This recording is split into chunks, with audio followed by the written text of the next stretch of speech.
Ồ, đây như là chú ao ạ. Cầm càng nghề tiết sẵn kịch.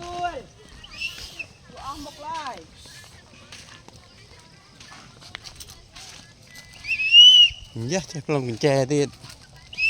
Yeah, lư ta. Yeah. Rồi hả?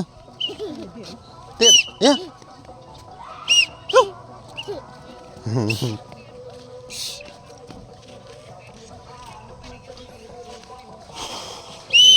Ồ, chừng là mà sao sao. Ôn hoang ăn miếng đại trứng này cồn. Đại trứng nó không làm này. Wow, âm này man ngò xì.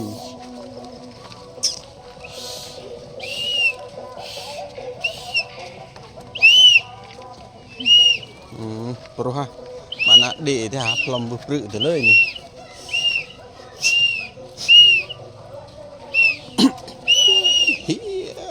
Rồi.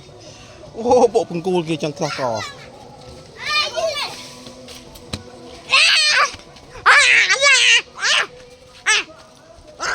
Mở nhảy nhảy lè.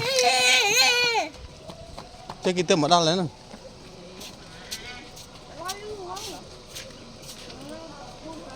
Ồ. Hello. Chơi này cho Vilan tí nè. Chơi xây xe hơi. Ồ, plương ta.